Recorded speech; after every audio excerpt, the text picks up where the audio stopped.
بسم اللہ الرحمن الرحیم۔ میری شادی علاقے کے ایک بڑے زمیندار سے ہوئی۔ اس کا روب و دبدبہ سارے گاؤں پر تھا۔ وہ گاؤں والوں کے فیصلے کرتا، سب کو ان کے فیصلے کے سامنے سر تسلیم خم کرنا پڑتا تھا۔ ان کا انصاف اور اخلاق اپنے علاقے میں مشہور تھا۔ جس حویلی میں ہم رہتے تھے وہ میرے سسر نے تعمیر کروائی تھی۔ انہوں نے 2 شادیاں کی تھیں۔ میرے شوہر پہلی بیوی کے بطن سے ہوئے۔ یہ ان کی اکلوتی اولاد تھی۔ سسر کو مزید اولاد کی خواہش دیکھنی نصیب نہ ہوئی۔ پہلی بیوی بیمار رہنے لگی۔ بالآخر شادی کے 20 برس بعد وہ فوت ہو گئی۔ تو سسر صاحب نے بیٹے کی شادی کر دی تاکہ بہو گھر آ جائے اور حویلی کے نظام و انتظام کو سنبھال لے۔ میں اپنے خاوند کی تایا کی بیٹی تھی۔ قرۂ فال میرا نام نکلا اور ملک صاحب سے شادی ہو گئی۔ سسر کا نام ملک اللہ بخش اور جیون ساتھی کا نام ملک اللہ یار تھا۔ بیٹے کی شادی کے وقت تایا ابو زیادہ عمر کے نہ تھے۔ چونکہ دیہات میں شادیاں جلدی ہو جاتی تھی، جب بیٹا 20 برس کا تھا تو باپ کی عمر 40-42 سال تھی۔ تایا کی صحت اچھی تھی، وہ بھی جوان نظر آتے تھے۔ رشتہ دار اکثر کہتے تھے کہ ملک اللہ بخش تمہارا ایک بیٹا ہے، وہ اکیلا ہے، کوئی بھائی ہے اس کا نہ ہی بہن ہے۔ اکیلا ہونا بدقسمتی کی نشانی ہے، تم اگر دوسری شادی کر لو تو اولاد ہوگی، اللہ یار اکیلا نہ رہ جائے، اس کی بھی بہن بھائی ہو جائیں گے۔ شاید تایا ابو کو بھی مزید اولاد کی خواہش تھی۔ رشتہ داروں کے اکسانے پہ انہوں نے بالآخر دوسری شادی کر لی۔ نئی نویلی ساس جو عمر میں مجھ سے 1 برس بڑی تھی، ہماری حویلی کا سنگھار بڑھانے آ گئی۔ اللہ نے تایا کی سنی، دوسری بیوی سے ایک بیٹا اور ہوا جس کا نام انہوں نے حیات رکھا۔ ملک صاحب بہت مسرور تھے کہ اللہ یار اب اکیلا نہیں رہا۔ بے شک دونوں کی عمروں میں 30 برس کا فرق تھا، لیکن ایک روز تو ملک حیات کو بھی جوان ہونا تھا، اپنے بڑے بھائی کا بازو بننا تھا۔ انسان جو سوچتا ہے وہ نہیں ہوتا، بلکہ جو مالک کی مرضی ہو ویسا ہوتا ہے۔ تایا ابو نے کیا سوچا تھا اور کیا ہو گیا۔ ملک حیات ابھی چھوٹا بچہ تھا۔ ان کو ایک روز اپنے باڑے کی دیکھ بھال کے دوران سانپ نے کاٹ لیا اور وہ جاں بحق ہو گئے۔ یہ دکھ ہمارے لیے جہاں بڑا تھا، ان کی نئی نویلی نوعمر بیوی کے لیے صدمہ تھا۔ وہ شادی کے 5 برس بعد بیوہ ہو گئی۔ یہ خاتون، جن کو میں نے چھوٹی تائی کہتی تھی، تایا ابو کی دور کی رشتہ دار تھی اور بیوگی کے وقت اس کی عمر 24 برس کے لگ بھگ تھی۔ نام سلیمہ خاتون تھا۔ چند ماہ ہمارے ساتھ سلیمہ خاتون رہیں، پھر اس کے وارث سے لے گئے۔ ان دنوں ملک حیات کی عمر 2 برس تھی۔ میرے خاوند نے اس شرط پر سلیمہ خاتون کو جانے دیا کہ وہ اپنے بچے کو ساتھ نہ لے جائے گی بلکہ ہمارے حوالے کر دے گی۔ سلیمہ کے بھائیوں نے یہ شرط منظور کر لی۔ ان کا ارادہ بہن کی دوسری شادی کرنے کا تھا۔ وہ بھی یہی چاہتے تھے کہ بچہ ساتھ نہ جائے، اسے ہم رکھ لیں، کیونکہ وہ ایک بڑی وراثت کا حصے دار تھا۔ ہم نے حیات کو رکھ لیا۔ اس کی پرورش کا ذمہ مجھ کو سونپ دیا گیا۔ وہ میرا دیور تھا، لیکن میں نے اس کو ماں بن کر پالا۔ خدا کی مرضی کے بہت علاج معالجے کے بعد میری گود ہری نہ ہو سکی۔ ہم میاں بیوی نے اس پہ تکیہ کر لیا کہ ہماری اولاد نہیں تو یہ سرمایہ حیات اور بڑھاپے کا سہارا ہوگا۔ رشتہ دار ابھی تک ملک صاحب کو مشورے دیتے تھے کہ دوسری شادی کر لو، اولاد بڑی نعمت ہوتی ہے، گھر میں رونق ہوتی ہے۔ ان کی بھی شدید خواہش تھی، مگر یہ قدرت کو منظور نہ تھا۔ برادری والوں نے بہت زور مارا، ملک دوسری شادی کر لیں۔ میری دل آزاری کا سوچ کے وہ سوتن لانے کی ہمت نہ کر سکے، کیونکہ مجھ سے محبت کرتے تھے۔ خدا نے میری قسمت میں حیات کی صورت میں بچہ لکھ دیا تھا، لہٰذا اسی کو دل کی راحت سمجھ لیا۔ یہ ہمارا وارث تھا اور میں ایک لمحے کو اسے اپنی نظروں سے اوجھل نہ ہونے دیتی تھی۔ حیات کی حقیقی ماں کا میکہ ہمارے گھر سے زیادہ دور نہ تھا، درمیان میں بس ایک کھیت پڑتا تھا۔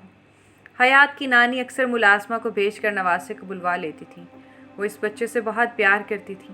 سلیمہ خاتون کی شادی اس کے بھائیوں نے کر دی۔ وہ بیاہ کر اگلے گاؤں میں چلی گئی، لیکن حیات نے اپنی نانی کے پاس جانا نہ چھوڑا۔ ہفتے میں ایک بار وہ ضرور ان سے ملنے جاتا تھا۔ میں بھی نہ روکتی تھی کہ بوڑھی خاتون تھی اور ان سے حیات کا حقیقی رشتہ تھا۔ ان دنوں حیات کی عمر 6 برس تھی جب یہ منحوس واقعہ رونما ہوا۔ یہ سردیوں کے دن تھے، چارپائی دھوپ میں پڑی تھی۔ بہت لطف آ رہا تھا کہ اچانک ملک صاحب آ گئے۔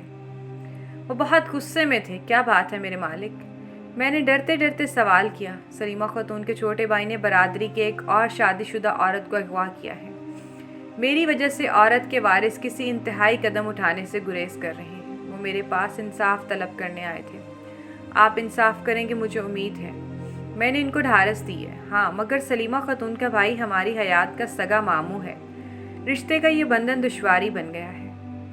آپ انصاف کے تقاضے پورے کریں اور کسی بات کی پرواہ نہ کریں، ورنہ گاؤں والے آپ کو جانبدار سمجھیں گے اور آپ کے احترام میں کمی آ جائے گی۔ ملک اللہ یار اس بات کو خوب سمجھتے تھے، لہٰذا انہوں نے ویسا ہی کیا جیسا ان کے خیال میں انصاف کا تقاضا تھا۔ سلیمہ کے بھائی اجمل خان کو بلا کر دباؤ ڈالا کہ اغوا شدہ عورت کو واپس کر دو۔ وہ 2 بچوں کی ماں ہے اور شوہر والی ہے، جس نے اسے طلاق نہیں دی۔ تمہارا جرم سنگین ہے اور قانون کے تخت کے مطابق اس جرم کی بہت کڑی سزا ہے۔ وہ کسی طور پر بھی عورت کو واپس کرنے پہ راضی نہ تھا، مگر ملک صاحب کے دباؤ سے مجبور ہو کر اسے مغیّہ کو واپس وارثوں کے حوالے کرنا پڑا۔ تاہم اجمل خان اللہ یار کی اس مداخلت اور فیصلے سے قطعی خوش نہ تھا۔ ایک روز جب کہ ملک صاحب گھر پر نہ تھے، حیات کا یہ ماموں آ گیا اور کہنے لگا، آپ کے شوہر نے ہرگز اچھا نہیں کیا۔ جو عورت مجھ سے واپس لی ہے، مجھے اس سے بہت محبت ہے۔ اس کے بغیر میری زندگی کسی تنکے کی مانند ہے۔ میں نے اسے سمجھا بجھا کر واپس کر دیا کہ کسی کے گھر کی عزت خراب کرنا اچھی بات نہیں ہے۔ اگر ملک صاحب یہ فیصلہ نہ کرتے تو یقیناً اس عورت کے ورثہ آپ کو اور آپ کی محبوبہ کو زندگی بھر سکون سے جینے نہ دیتے۔ وہ آپ لوگوں کا تعاقب کرتے اور جب موقع ملتا دونوں کو جان سے مار دیتے۔ اب تم صبر کرو اور خدا کا شکر ادا کرو کہ سنگین معاملہ بغیر کسی خون خرابے کے طے ہو گیا ہے۔ ابھی چند دن ہی گزرے کہ اجمل دوبارہ آ دھمکا۔ اس دن بھی ملک صاحب شہر گئے ہوئے تھے۔ اس کا بہت برا حال تھا، تن پر میلا لباس، بال بڑے ہوئے، وہ بہت خستہ حال لگتا تھا کیونکہ عورت چلے جانے کا غم چاٹ رہا تھا۔ عشق نے اسے وحشی بنا دیا تھا۔ میں نے سوال کیا، خیر تو ہے؟ کیوں آئے ہو؟ کہنے لگا، تم نے حیات کو اپنا ساسا سمجھ لیا ہے، کیا اسے غلام بنانے کا ارادہ ہے؟ حیات کے وارث ہم ہیں، اس کو واپس کر دو، یہ میرا بھانجا، ہم اسے پال لیں گے۔ اگر تم لوگ اپنی بہن کا عکس ثانی نہ کرتے تو ہم کبھی حیات کو نہ لیتے۔ اب اسے میرے پاس رہنے دو، میں نے اسے پالا ہے، مجھے یہ اپنی اولاد کی طرح عزیز ہے۔ ملک صاحب بھی حیات سے بہت پیار کرتے ہیں، یہ ہمارے بڑھاپے کا سہارا ہے۔ تمہاری بہن نے تو کسی اور کے ساتھ گھر بسا لیا ہے۔ حیات کو کبھی آپ لوگوں سے ملنے سے نہیں روکا، آپ تو خود اس سے ملنے نہیں آتے۔ اس نے کہا، جو بھی ہے یہ اب تمہارے پاس نہیں رہے گا، ہمارے پاس رہے گا۔ میں نے جواب دیا، تب ملک صاحب کی موجودگی میں آنا اور ان کو ساتھ لے جانا، یہ باتیں بھی ان سے ہی کرنا۔ اب تم جاؤ، ورنہ میں احمد چچا کو بلوا کر تمہیں گھر سے باہر نکلوا دوں گی۔ میرے کڑے تیور دیکھ کر وہ بھناتا ہوا چلا گیا۔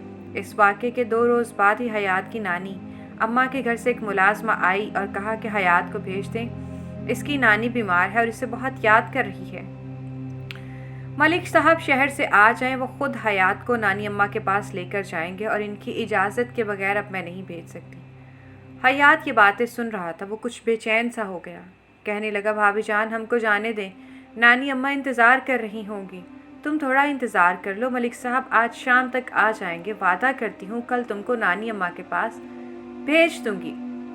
حیات میری بات سن کر خاموش ہو گیا، لیکن اندر سے بجھ سا گیا۔ ملازمہ چلی گئی۔ میں سمجھ چکی تھی کہ نانی نے بلوایا، یہ اجمل کی چال ہے کہ بچے کو اپنے پاس روک کر ہم سے کوئی بات منوانا چاہتا ہے، کیونکہ آج پرانی ملازمہ کی بجائے نئی عورت آئی تھی جس پر میں بھروسہ نہیں کر سکتی تھی۔ حیات بچہ تھا، اپنی نانی کی بیماری کا سن کے بیتاب ہو گیا، وہ جلد ملنا چاہتا تھا۔ جو ہی مجھے کام میں مشغول پایا وہ چپکے سے گھر سے نکل گیا۔ اس سے قبل وہ کبھی اکیلا نانی ماں کے گھر نہیں گیا تھا۔ میں دوپہر کا کھانا ہمیشہ اپنی نگرانی میں تیار کرواتی تھی۔ جب کچن سے فراغت ہوئی تو ستانے کے لیے اپنے کمرے میں آ کے لیٹ گئی۔ لیٹتے ہی آنکھ لگ گئی۔ آنکھ کھلی تو حیات کو گھر میں نہ پایا تو پریشان ہو گئی۔ میں نے ملازم لڑکے کو بلا کر پوچھا کہ حیات کہاں ہے۔ اس نے کہا کہ پڑوسی لڑکی نے بتایا ہے کہ حیات کھیت پار کر کے اپنی نانی اماں سے ملنے گیا ہے۔ اسی وقت ملازمہ کو بھیجا جا کر پتہ کرو وہاں پہنچا ہے کہ نہیں۔ ملازمہ نے آ کر بتایا کہ حیات وہاں نہیں پہنچا۔ یہ سن کر میرے پیروں تلے سے زمین نکل گئی۔ رونے لگی، دعا کرنے لگی کہ ملک اللہ یار آ جائیں، ورنہ حیات کو کیسے تلاش کروں گی اور ان کو کیا جواب دوں گی۔ شام کو ملک صاحب آ گئے۔ آتے ہی حیات کا پوچھا، جواب کیا دیتی؟ پریشانی سے زبان گنگ اور آنکھوں سے آنسو بہنے لگے۔ اس کے جنونی ماموں کے بارے میں بتایا، وہ بھی پریشان ہو گئے۔ اس وقت اپنے چھوٹے بھائی کی تلاش میں نکل کھڑے ہوئے۔ چھوٹے سے گاؤں میں ان کے کارندے ہر طرف پھیل گئے۔ قریبی چوکی پہ اطلاع کر دی، مسجد میں اعلان کرا دیا۔ اجمل کا پتہ کیا، وہ تو نشے میں مدہوش اپنے ڈیرے پہ پڑا تھا۔ حیات کی تلاش میں میرے سرتاج نے کوئی کسر نہ اٹھا رکھی۔ گاؤں کے سارے لوگ جمع تھے۔ خدا جانے حیات کو زمین نکل گئی کہ آسماں کھا گیا۔ اس کا کہیں سے سراغ نہ ملا۔ میں روتے روتے بے حال تھی۔ مجھے اجمل سے خدشہ تھا۔ حیات تو مجھے اپنی اولاد کی طرح پیارا تھا۔ شام سے رات ہو گئی، پولیس بھی کوشاں، ہر طرف سے علاقے کی ناکہ بندی کر دی گئی تھی۔ علاقے کی ناکہ بندی ہونے کے بعد کھیتوں سے کچھ پرے ٹیلے کے نزدیک ایک پرانا کنواں تھا۔ پولیس انسپکٹر کو خیال گزرا کہ عموماً لوگ لاشوں کو ٹھکانے لگانے کی خاطر ایسے کنووں کا انتخاب کرتے ہیں۔ اس نے نزدیکی درختوں پہ اپنے اہلکار بٹھا دیے جو رات کی تاریکی میں کنویں کی نگرانی کرنے لگے۔ حیات کے گم ہونے کے بعد یہ دوسری رات تھی۔ آدھی رات کو ایک سایہ کنویں کے پاس نمودار ہوا اور ایک گٹھری کو کنویں میں پھینکنے کو تھا کہ قریبی درخت سے اہلکاروں نے چھلانگ لگا کر اس کو دبوچ لیا۔ جب اسے روشنی میں لایا گیا تو وہ اجمل تھا۔ سارا گاؤں جمع ہو گیا۔ گٹھری میں معصوم حیات کا بے جان جسم بندھا ہوا تھا۔ لوگوں کو یقین نہیں آ رہا تھا، عشق کے جنون میں اجمل کو ایسا قتل کر دیا اس نے۔ وہ اپنے سگے بھانجے کی جان لے گیا تھا۔ اسے حیات سے محبت نہ تھی، اپنے جذبات کی اندھی آندھی میں اس کے ذہن کے چراغ اندھیرے میں بدل دیے تھے۔ روح میں انتقام کا ایسا دباؤ تھا جس نے ہماری جان ہی لے لی۔ اسے یہ حربہ سوجا کہ حیات کی زندگی کے چراغ گل کر کے ہم بے اولادوں کو بڑھاپے کے سہارے سے محروم کر دے گا، کیونکہ ہم حیات کو اپنے بڑھاپے کا سہارا سمجھتے تھے۔ حیات کی نانی اماں کو جب یہ خبر ملی وہ بے ہوش ہو گئی۔ اسی بے ہوشی میں کچھ دن بعد چل بسی۔ آنکھیں موند کر کے پھر نہ کھولی۔ کھول کر کیا کرتی؟ اپنے ہی گھر کے چراغ سے آگ لگی تھی۔ ایک نہیں 2 چراغ گل ہوئے تھے۔ دونوں آنکھیں بے نور ہو گئی۔ اجمل کو پھانسی ہو گئی اور حیات اپنی جان سے گیا، اور ہم اولاد جیسی معصوم ہستی سے محروم ہو گئے۔ پولیس کو اجمل نے بیان دیا کہ جب ملک اللہ یار نے میری دل پسند عورت کو چھین کر اس کے ورثہ کے حوالے کیا تو میں پاگل ہو گیا تھا۔ دن رات ہجر کی آگ میں سلگتا تھا، کسی پہلو نہ قرار آتا تھا۔ آخر عقل میں پردہ پڑ گیا اور میں اسے معصوم کی میں نے جان لے لی۔ صرف ملک اللہ یار کو دکھ دینے کی خاطر یہ بھی بھول گیا کہ حیات اس کا چھوٹا بھائی ہے تو میرا بھی بھانجا ہے۔ میں ہر رشتے کی پہچان سے عاری ہو گیا تھا، انتقام کی آگ میں اندھا ہو چکا تھا۔ اجمل افین کا نشہ کرتا تھا۔ اس نے حیات کو جب کھیت سے اپنے ساتھ لیا تو خاصی مقدار میں افین مٹھائی میں ملا کر اسے کھلا دی۔ وہ بے ہوش ہو گیا تو گڑھے میں ڈال کر چلا گیا۔ اس پہ کوڑا کرکٹ ڈال دیا۔ بچے کی بے ہوشی کے عالم میں موت واقع ہو گئی۔ اسے گٹھری میں باندھ کے کنویں کی نظر کرنے چلا تھا کہ اہلکاروں نے پکڑ لیا۔ دنیا میں کیسے کیسے ظالم موجود ہیں، اور جب ایسے واقعات ہوتے ہیں تو سماعت پہ یقین نہیں آتا۔